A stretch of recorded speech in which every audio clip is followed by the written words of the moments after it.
Welcome back to Final Fantasy V. Last time we got a few summons, got some stuff out of the way, and today we're going to be going through the final of the 4 sealed dungeons. So let's see who we've got.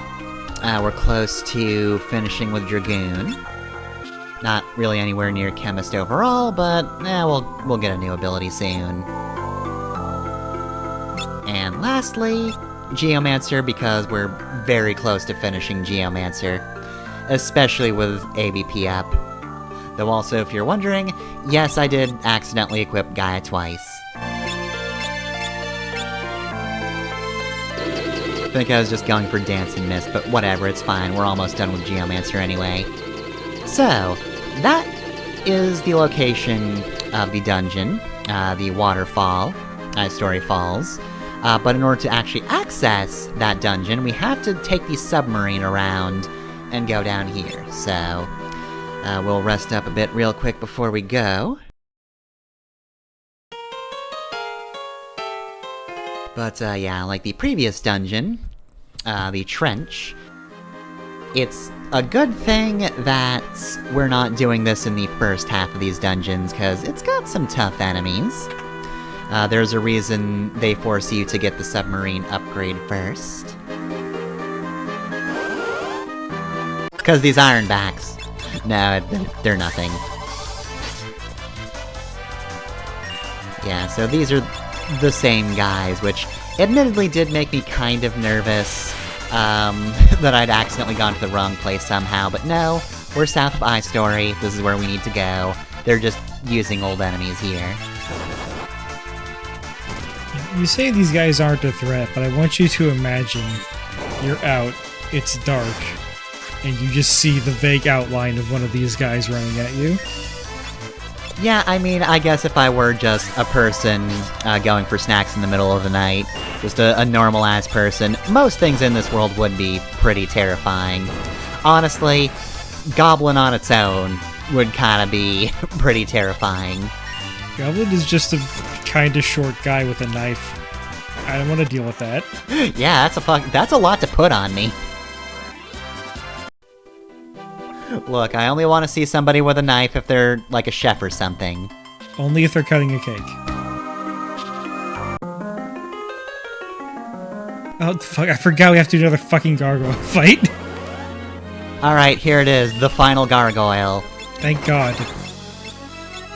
Yeah, so, by now we have a bunch of strategies. Unfortunately, cut him in half isn't one of them, but that is there to show that Odin can do a thing in case he doesn't kill a thing in one hit. He can just throw a spear at him.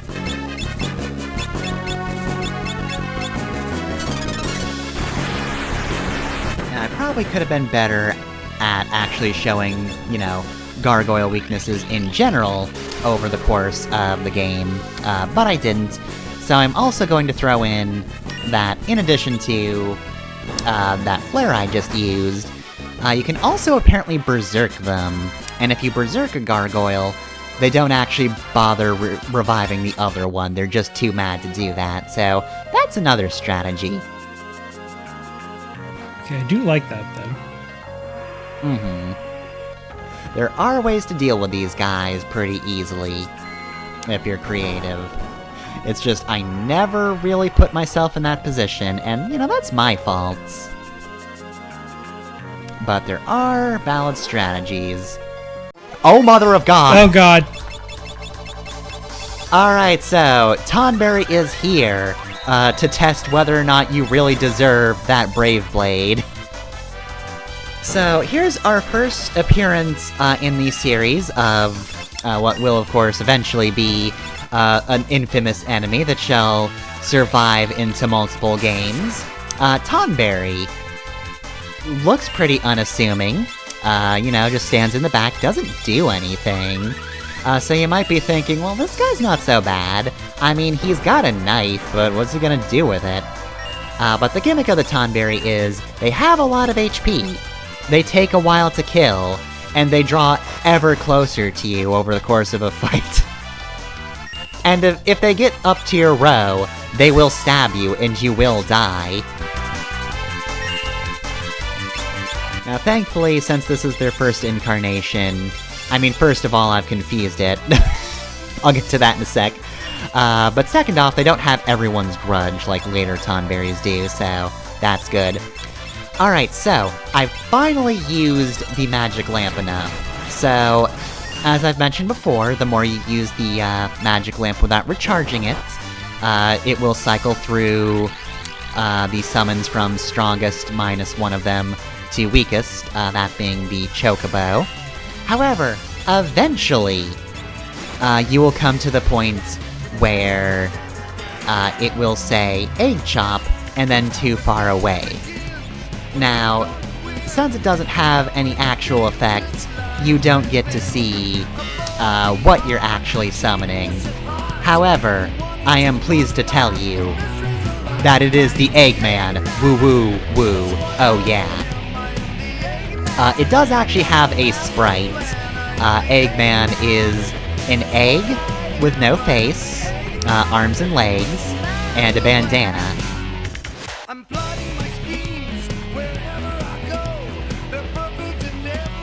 But yeah, it doesn't appear as an enemy. But you can't actually hit anything with it, because it's always too far away. Eggman is simply just not close enough to our party to do anything. Alright, so there's a Tonberry dead. That's a lot of ABP, because it's a Tonberry. I didn't get the chance to say this while Tonberry was on screen, but I couldn't help but notice that his knife was the Italian Cold Steel Cigadero. It's because Tonberries have excellent taste. They know the finest killing weapons. Well, I was looking at the Tonberry wiki page on the Final Fantasy wiki for like what inspired it. Apparently, after the Meiji Restoration and the general populace of Japan was banned from owning swords, a lot of swordsmiths started making like cutlery. So you would have a knife by a guy that used to make swords until last week. Yeah, here's Masamune's kitchen knife. It's real good, best one you'll ever find.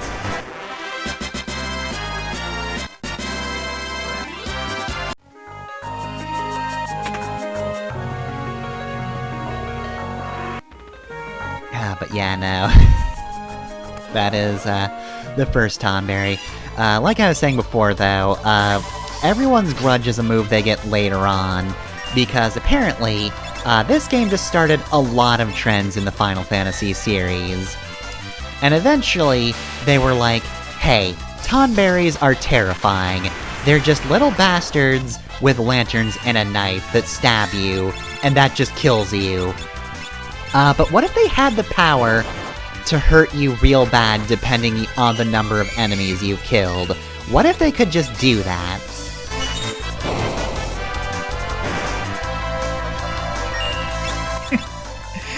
I'm looking at Tonberry sprites, and it looks like for Final Fantasy VI, all they did was just make the sprite a little darker.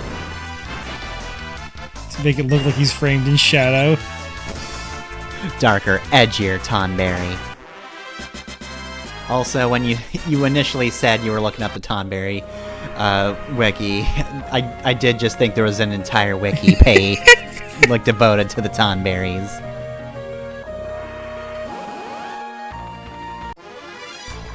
Just a brief moment where I forgot it. Of course, it's the Final Fantasy wiki.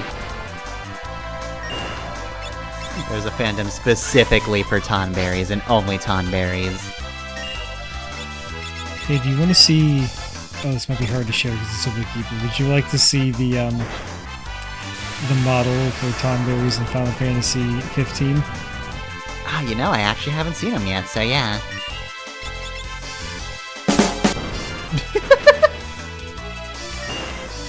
What is this Rankin Bass looking motherfucker? He's just a little guy. It's his birthday. And you're the cake. And he looks wet? He looks shiny. That's how they made Tonberry more terrifying for people in Final Fantasy 15.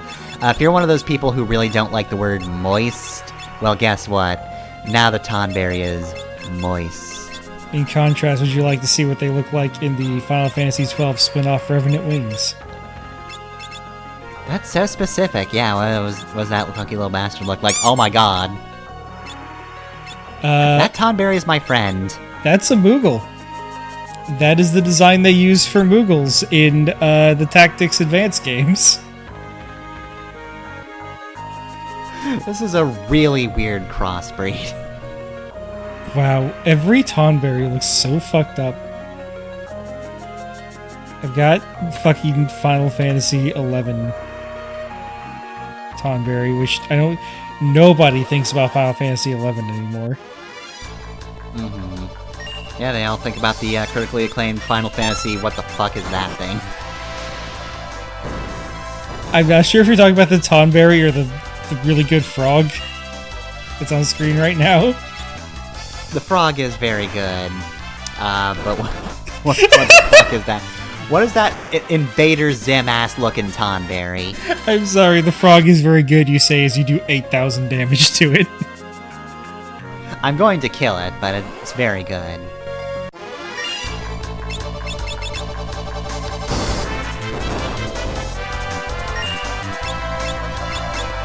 The remaining Tonberries look fine.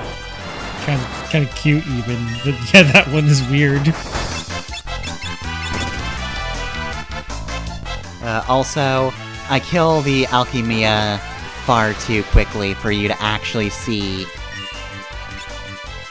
the gimmick of that fight. Eventually, she's supposed to just cast a thing on the frog, and then she'll actually vanish herself. She just leaves. But basically, she'll try to turn the frog into a dragon.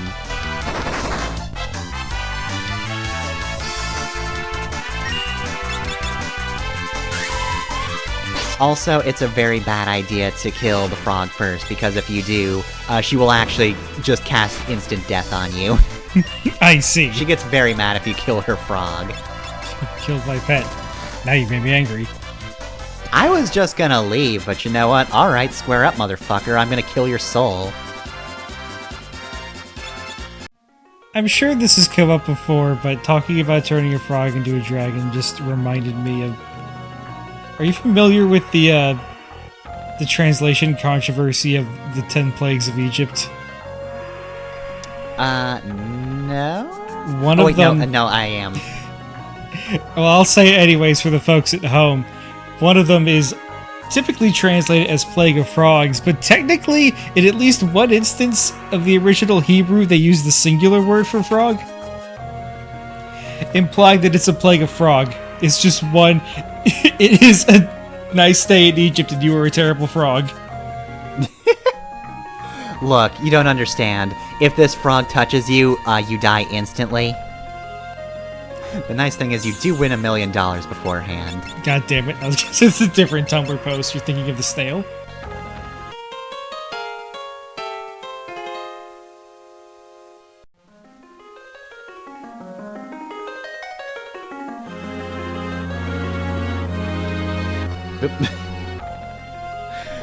So, I guess Geomancer's, ability to not fall into pits automatically is just active even though I'm not using, Freelancer or Mime. Because, I probably should have fallen in that hole, but I didn't. Anyway, though, here be another Tonberry, and the reason I'm keeping this one in is because I'm very behind on my Necromancer, and I need to kill things with Necromancer to gain new spells, and of course, Tonberry is a thing that has potential dark arts, because why wouldn't it be? Well, as we all know, if you kill a murderer, you have to take responsibility for all the people they killed. Yes, that's how the law works. Oh damn, nice, Tonberry's got magic. And conveniently, we happen to also have 3 children present to vouch for you in court.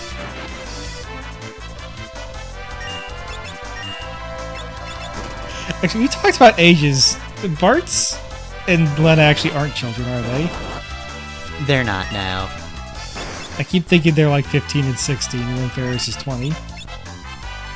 But no, everybody's like a normal age. Except for Krill. 17, 18-ish.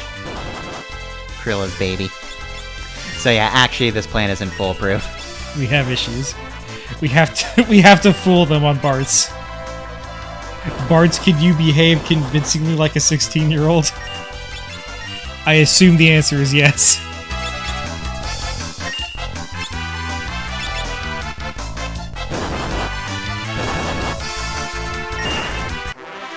Okay, that was the death disappearance, not the moving forward disappearance. Alright, so we got Hellwind. So yeah, I guess I will just throw up, like, a quick list of the enemies you might want to kill for Dark Art spells, because due to the fact that I've been spending a lot of this half of the game brute forcing Oracle so I can get AVP up, I've not been focusing on that one. But you can't convince me that that wasn't worth it, considering how fast Krill is just blazing through her jobs now. She has mastered so much. To be fair, Lena has also mastered Dragoon now, so it's not like the others have been left behind. We do still have some complete classes amongst everyone else. Honestly, Bart's is one of the ones who's kind of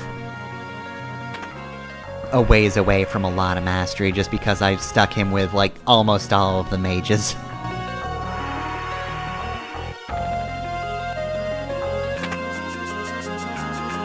Alright, Enhancer, if I remember correctly, actually increases your magic, so that's a good mage sword. We do want to fall through this hole, because no matter what, we want to come down to this floor.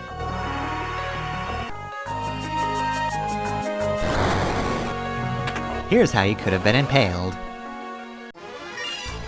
Oh no, three martial artists! And they're ice skating in!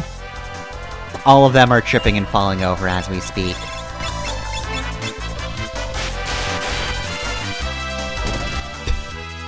Stab that guy in the leg. He shouldn't be doing martial arts anymore. Alright, so I'm mainly keeping this version of the fight. A, because usually Steel Fist comes in just, you know, solo, and dies immediately. But also, I figured, this is a good chance to show Hellwind. It's pricey, but it just does this. Yeah, that seems pretty good. Yeah, it'll be really good once I can actually get those sweet, sweet Oracle stats on a freelancer. Well, fine. Either way, the point is, you can have Oracle's good magic score without having to use Oracle. Oracle has two good things, AVP up and a good magic score, and that's it. Anyway though, get an axe, jump down a hole, and look at what chamber we wind up in.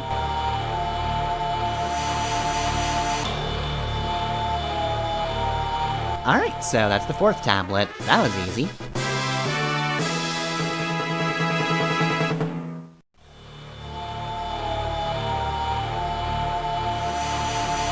Ah, darn it. Well, here's Xdeath's slowest soldier. I want a monster world, it sounds great! Give me that tablet! You already have a world for you monsters, it's called the Void. The Void sucks, I don't want to live there anymore! Oh, what the fuck is that? Oh god!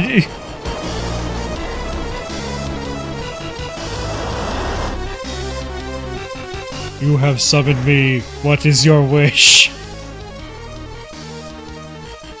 Oh, my mistake. This is Leviathan, obviously. Yeah, so, whoever that monster was, sucked a whole lot. Leviathan just came out of here and murked him. So now we're fighting a summon monster, Leviathan. You know him, you love him, Leviathan. He's happy to be here. Okay. I thought his eyes were a little bit bigger than they actually are, and he is making the goofiest face, if you can see those eyes. I'm trying to see him. Can't quite see him. Like, he just has, like, yellow eyes. Picture that black pixel to the left of his yellow eye as a pupil. And the rest inside the red area is the rest of the eye. And it completely changes the face. He's just like, hey, friends, hey, buddy. Hey, it's me, Leviathan. I'm gonna fucking kill you with a tidal wave. You wanna do some roughhouses? Let's do some roughhouses. And he just summons a tidal wave and drowns half the party. Alright, so yeah, to be fair, Leviathan's a pretty tough fight, so you want to come prepared. Mighty Guard is a huge help. I would absolutely suggest using that here. Sometimes slow won't work, but Leviathan isn't completely immune to it. It just, sometimes messes up. Haste yourself, slow him, and throw up Mighty Guard. If you want to, Reflect might not be the worst idea either, though. I went all in on Golem to basically just stop his physical attacks and his sapping attacks. Really, the biggest problem I have for this fight is A, not having a white mage, and B, Krill being a necromancer. So, thankfully Mighty Guard means that Tidal Wave does not do anywhere near as much damage as it should be doing. It should be killing me pretty badly right now. But yeah, if you can quickly and evenly heal your party, it's not so bad. A white mage can absolutely keep up with Leviathan's damage output, especially with slow and haste in play. So as long as you've nipped that in the bud somehow, this isn't too bad of a fight. I can also do some pretty good damage. He just keeps going, though. Even with slow, he just keeps doing shit. Would you like to hear some of the other English names for Tonberries? Alright. We have Dingleberry. Yep. We have Pug. Yep, I remember that one. And we have Meteor Master. Which one's that one from? I don't know. There's no citation. Damn it. Pug is Final Fantasy VI, I remember that one. And apparently Pug is like an outdated term for like a goblin. Final Fantasy Unlimited apparently is where they're called Meteor Masters. Okay, is that just a Tonberry that also knows Meteor? Okay. Alright, so by defeating Leviathan, you gain the ability to summon Leviathan. And that's all but one of our summons, so with that being finished, yeah, no, X-Death's minion for this one just kinda sucked. Died immediately. Don't even know what he looks like in a fight.